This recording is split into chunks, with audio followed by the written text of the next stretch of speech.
Director Alex Garland, who is now a director, but really up until about 2014 was primarily a writer. He had written films like 28 Days Later, like Sunshine. He was involved in a lot of writing pieces. He wrote Dread. But in 2014, he finally emerged as a director, picking a project that feels very much like something you would do as a first-time director. We have a single location, minimal characters, and an interesting sci-fi question. Yeah, so let's talk about it. It's a writer's trope, but also can be a title of a movie. It's The Hand of God, or as you say, Ex Machina.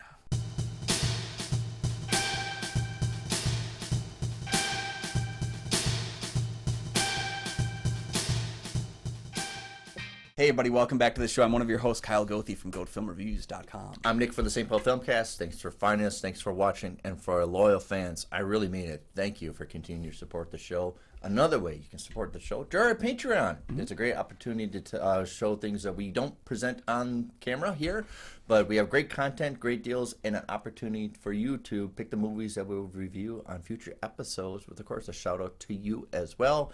And Kyle and I are Minnesota Film Critics Alliance members. Check out that webpage for critics reviews as well as ours. And, of course, with the success of Civil War, Alex Garland, and the danger of him saying he doesn't want to make movies anymore, let's talk about Ex Machina.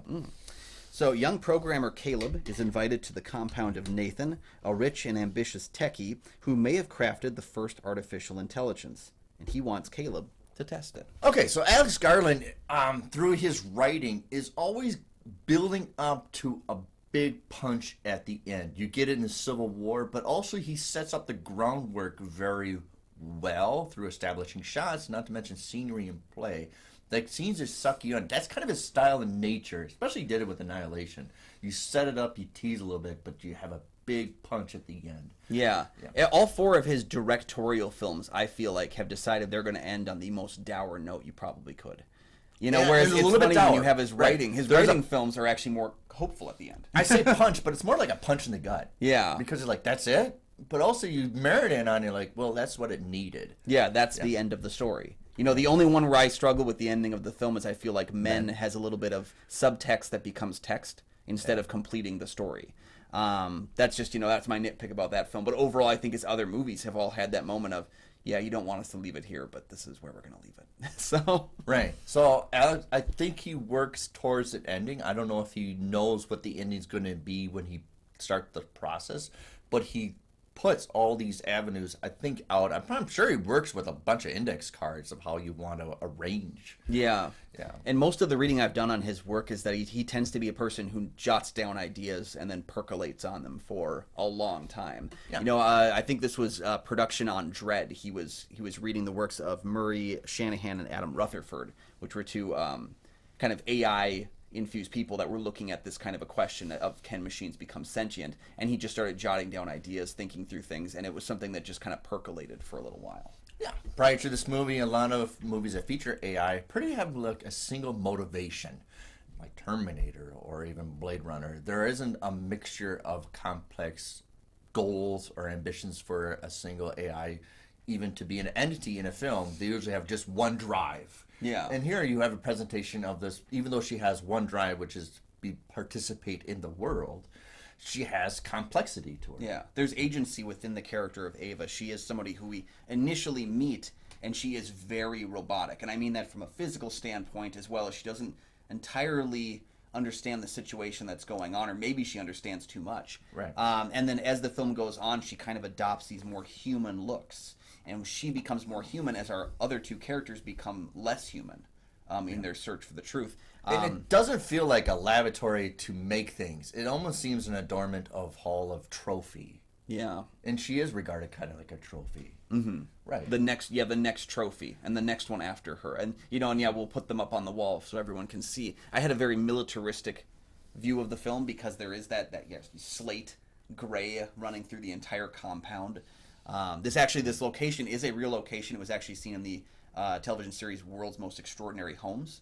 This is a real person's home that they actually shot this film at, which makes it Bizarre. kind of more bizarre knowing that that wasn't a bunch of sets. Okay. Right. How the hell you find this? That's a good production scout team. Somebody saw that room with the lights and they're like, we can do a dance scene here. Right. So the presentation is almost like Poor Things of an entity who didn't really ask to be alive, but now is in this, but actually wants to be his own entity, this own person, sanctioned being. Yeah. rather than just being an ornament of service for somebody else. Yeah. When you get the sensation, because the film is set up through, I believe, 7 sessions between Caleb and Ava, where they're discussing How to just live everything, up, yeah. how to be human and whatnot. And what's captivating for me is actually as the film goes on, and this might veer a little bit into spoiler territory. Well, if you haven't seen the sense, movie, right? you start to get the sense that these sessions are not for Ava; these sessions are for Caleb. You know, including the final session, Ava session 7, is not even actually a session where they talk. Yeah. It's her. Yeah, So- and I would say this is this is my third time seeing this movie. I see a lot of David Mamet influence on this film of not presenting your whole cards, of really keeping your cards close together. What the dialogue is, what you're saying, is there a play here, or what you're really, is it really authentic what you're doing here, or is this a scheme or a scam? So, Yeah. and David Mamet does a lot of that with his scripts of people like what is happening here, even though it's just talking heads. Yeah. And the peculiarity of it is that, all 3 of these characters are keeping everything close to the vest, with the exception of Oscar Isaac when he's drunk. That is the only time he is telling the honest truth. In fact, he actually quotes a poem that J. Robert Oppenheimer quoted after a failed nuclear test. So There's you a can- link. you can Right, I see didn't even those catch kind that. of elements there, is that they're actually, because I think... God, Jimmy, you do I think- too much deep search. Well, Deep Caleb's research. character, references the "I am become death, destroyer of worlds," which is like that's the setup for the scene. Is he's referencing Oppenheimer in a very blunt way of what have we created, and Caleb almost when he's drunk finally is able to admit, "I have created something horrible." Right.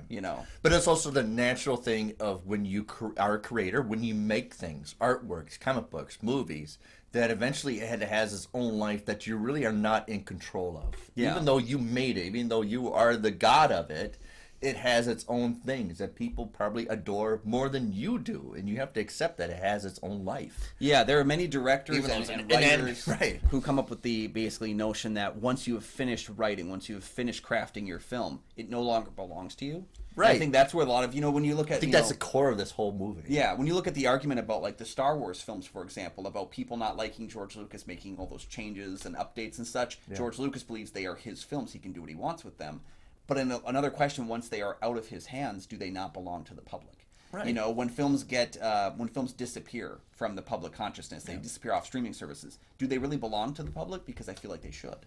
They should be accessible. This is a side shoot. One of the most interesting things about Pablo Picasso, when he became a millionaire, a multimillionaire artist, would actually buy back some of his paintings from Ireland and repaint them and sell them.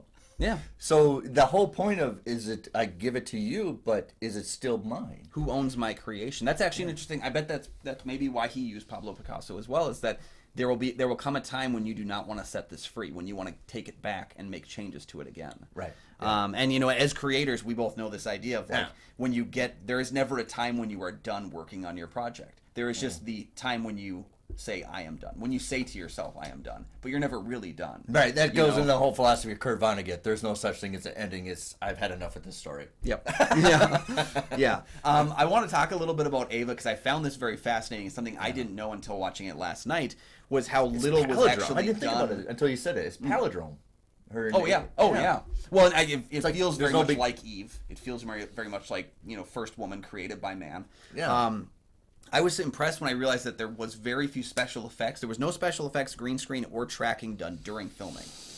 She wore an elaborate bodysuit, and then they just added layers to it after the fact. It's one of the reasons why. So I she's think not this wearing one- like a green thing like this thing back here. Yeah, so it wasn't the green screen kind of bodysuit. She actually had a regular bodysuit that was supposed to imitate the mechanical workings, and then they would add layers on in post. But there was no tracking done. They didn't kind of strategically work through the special effects. It's a really well done costume piece. And I think it's done so well that I think it actually contributed to this film winning Best Visual Effects. Yeah. Because it was nominated the same year as The Force Awakens. Well, another thing it's clever for filmmaking is you don't be busy with production design to emphasize the special effects. People think for a sci-fi you need to be busy. I think they get too heavy-handed with Blade Runner. You need to fill up the screen with a variety of things. 2001, I need weird chairs. Yeah, but if you just remove it, then you get investment with what the special effects are. And not to mention, the dialogue is what you kind of focus because there's no other distraction. Mm-hmm.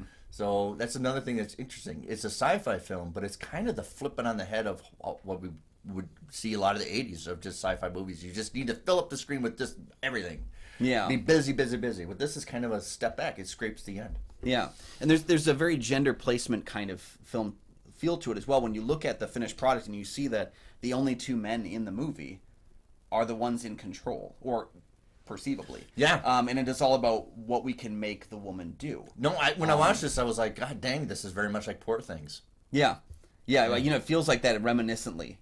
After the fact, watching it last night, I was thinking that as well. But even at the beginning of the film, there's a woman that comes up to Caleb when he wins this fellowship, this ability test, that comes up and congratulates him, and she's very much in support of him, in support of his endeavors. But none of the women in the film have that initial agency. They have to claim it for themselves.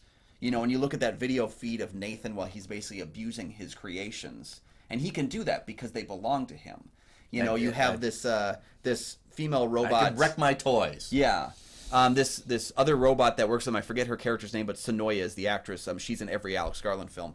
That scene, even just when they're dancing, is he's making her dance. He is an alcoholic who is drunk, and he is making her dance the way he wants to dance. And he's enjoying it. You look at him, he's having the time of his life. She is very robotic. She's not a part of this. She's doing it because she's being asked to.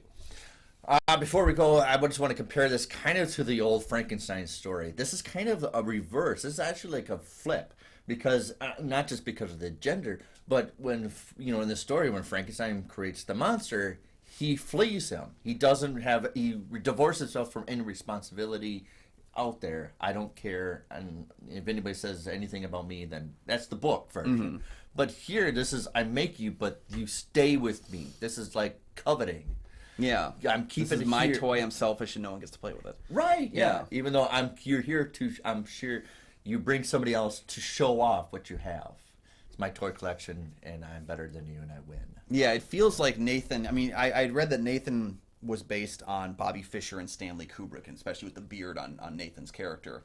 A mixture of that, I can see that. With these kind of elusive genius figures that were, they were very smart and they were obsessive, and you got the sense that Nathan was more interested in what this creation would bring him in terms of fame, in terms of honor, than about what it would actually do to the world. Right. And that that inverse, the first thing they talk about is that Caleb says, you're not talking about the world of humans anymore, you're talking about the world of gods. And that little piece that he gives to Nathan gobbles up and says, yeah, he told me I was a god. He eats it and inverts it and makes it his own thing. He heard it and heard it out loud. Yep. So, what do you think of Ex Machina? Because it literally translates to Hand of God. Yeah. And we see some Hand of Gods at play here. So right, yeah. Let us know your thoughts down below. And you know what? I think I asked this on the Civil War episode, but there's only 4 directed films from Alex Garland. Give us a ranking down there, and let's talk about them down in the comments. Annihilation, that's what's up, man. I need to watch that one again. I think we might be covering that one eventually, because I really want to watch Annihilation once, 2, 3 times more.